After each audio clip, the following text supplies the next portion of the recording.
Olá, caríssimas e caríssimos. Mais uma vez estamos aqui para falar sobre literatura. E o que nós vamos falar hoje? Vamos falar sobre barroco. E atenção, hein? Nós temos que procurar compreender. Vamos precisar de começar a compreender. Porque a compreensão nos faz aprender. Se você tentar decorar o que eu estou dizendo, não vai aprender, porque vai esquecer. E a compreensão nos ajuda, porque se você esquecer uma palavra do que foi dito, a sua compreensão imediatamente coloca outra palavra ali, para que não se perca o sentido do que está dizendo. Então é preciso a compreensão, né? Hoje nós vamos compreender o que é barroco, né? O barroco foi um estilo literário orquestrado pela Igreja Católica. Recebeu nomes diferentes, mas aí não importa agora os nomes que ele recebeu. No Brasil ele é barroco, né? Era arte para os olhos, não era arte para a reflexão, como fez a arte dos renascentistas, que era o classicismo, né? Era a arte da razão, da reflexão. Mas o barroco é arte para encher os olhos, para seduzir, para encantar, para levar o fiel a sempre contemplar o esplendor e a grandeza do Criador. Que tínhamos, sobretudo, ali o teocentrismo. Deus era o centro de tudo. E ali vem o Renascimento e derruba essa centralização teológica. E vai dizer que o homem era o centro de tudo, né? O antropocentrismo. Então a igreja está querendo os seus valores de volta. A igreja está querendo combater a reforma religiosa. E aí a igreja vai ali instaurar um conflito entre teocentrismo e antropocentrismo, né? E ela vai se apossar de todas as artes, da música, da arquitetura, da literatura, da pintura, para, através de todas as artes, propagar de volta os seus valores e vai encher a terra com a sua arte. Até os antropocêntricos pagãos, né? Como as tartarugas ninjas do Renascimento, né? Leonardo da Vinci, Michelangelo, Rafael, Donatello, eram antropocêntricos, mas tiveram que fazer pinturas teocêntricas, né? E é exatamente em cima disso, porque eles eram os melhores e por isso eram convocados pela igreja para pintar aquilo que a igreja queria e não o que eles queriam. E aí nós vamos encontrar nessa situação uma característica chamada fusionismo. A fusão de ideias antropocêntricas com ideias teocêntricas. A fusão de características barrocas com a arte pagã renascentista, né? Mas vamos aqui para o tempo e as características que o barroco tem, né? Qual foi o tempo? O tempo foi o século XVII. No Brasil ele vai de 1601 a 1768, né? Quando um já nascido no Brasil, não era brasileiro, porque a nacionalidade do Brasil ainda era portuguesa, mas já nascido aqui, o Bento Teixeira, ele publica uma obra chamada Prosopopeia, classificada pela grande crítica como uma obra medíocre, não é? Que ele tenta imitar Camões, mas não tinha habilidade para isso, e uma obra para a bajulação do donatário da capitania de Pernambuco, né? Dizem que, de certa forma, foi uma obra medíocre. Ele não tem um grande destaque, mas é ressaltado por ter sido o primeiro a trazer essas características, né? O grande destaque mesmo no Brasil vai ser Padre Antônio Vieira, que não foi só o melhor do Brasil, foi o melhor do mundo em todo o século XVII, né? E Gregório de Matos, que tem um grande destaque com a sua poesia satírica, mas ele fez a melhor poesia do seu tempo em todas as vertentes.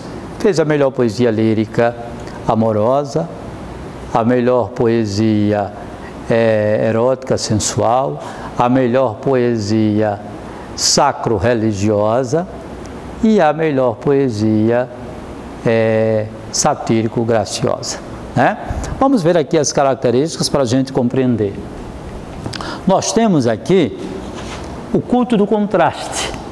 porque a igreja pregava esse polo do contraste. Tudo na vida era bem e mal, Deus e diabo, céu e inferno, vida e morte, amor e ódio, sagrado e profano, né? Eles pregavam que a vida era polo de contraste, né? Para existir um, tinha que ter a existência do outro. Para existir o bem, tem que ter a existência do mal e vice-versa. E para o uso disso, para se retratar essas ideias, eles vão fazer uso muito das figuras de linguagem que trazem o contraste, como a antítese, o paradoxo e os oxímoros, tá bom? A linguagem rebuscada. O rebuscamento da linguagem retratava o rebuscamento da arquitetura, o rebuscamento das outras artes, né? O rebuscamento das esculturas, que tinham que mostrar movimentos, contornos, e o rebuscamento das igrejas, muito ouro, muito detalhes, muito ornamentos, que era arte para encher os olhos, não esqueçam. E aí, a linguagem tinha que ser rebuscada, né? Veja só o que dizia Gregório de Mato. É a vaidade, Fábio, nesta vida, rosa que de manhã lisonjeada, púrpuras mil com ambição dourada, a rosa rompe e arrasta presumida. Veja que rebuscamento. É preciso muito trabalho para entender o que eles disseram, mas eles não estavam preocupados com o entendimento, estavam preocupados com a contemplação, estavam preocupados em embelezar. Essa tentativa de embelezamento, essa preocupação com a beleza e com a forma, nós vamos chamar de cultismo, né? Era o cultismo que dava o uso da linguagem rebuscada, tá certo? E ali era um estilo literário tão cheio de culto do contraste, que uma característica chegava a combater a outra. Você imagine se o cultismo era essa supervalorização da beleza e da forma, o conceptismo combatia o cultismo. Era a valorização da clareza da ideia, da clareza do raciocínio. A linguagem tinha que ser o mais fácil possível, para que o leitor não precisasse ter trabalho de entender o raciocínio traçado.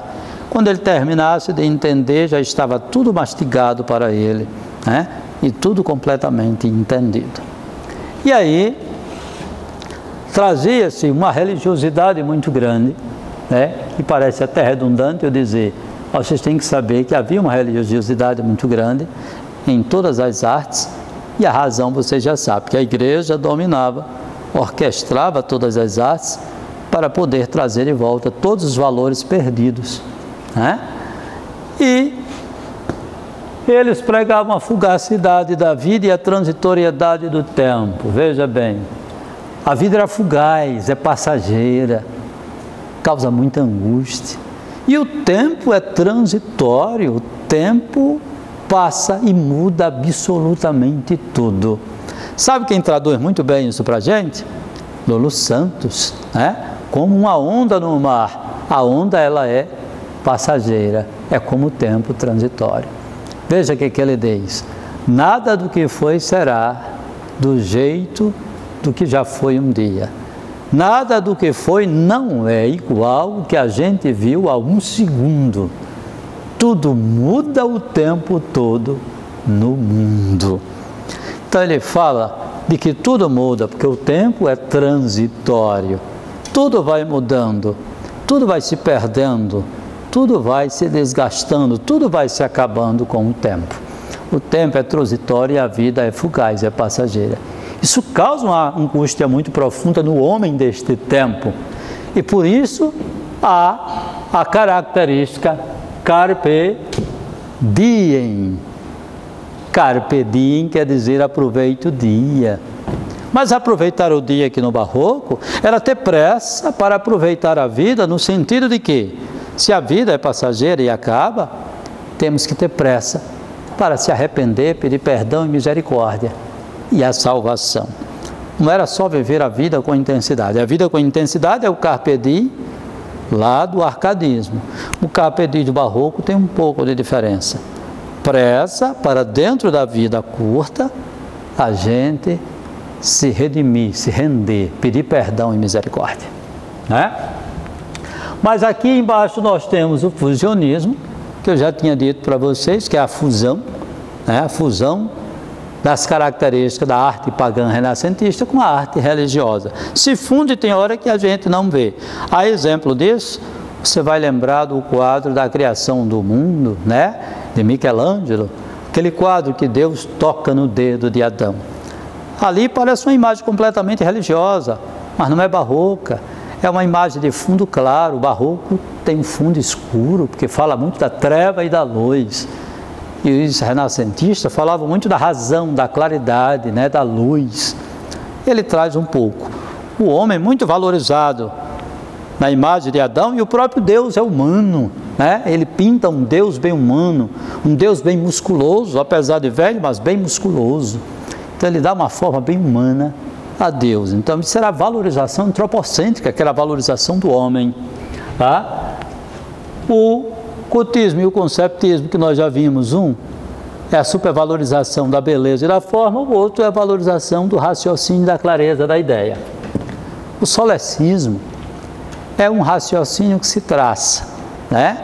Você tem a primeira premissa, a segunda premissa e uma conclusão. Por exemplo, premissa maior é: eu sou pecador.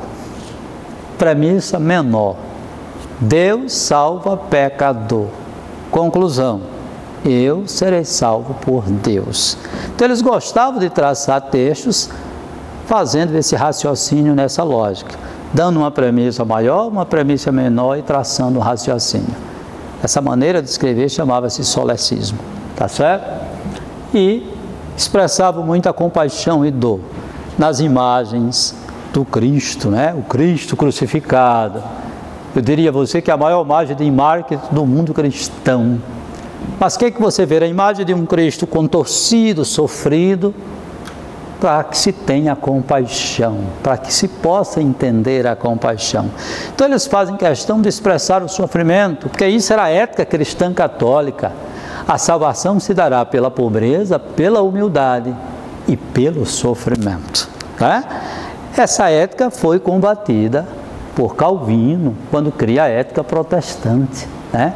Que diz que a salvação se dará pela riqueza e não pela pobreza, pela humildade e pelo sofrimento.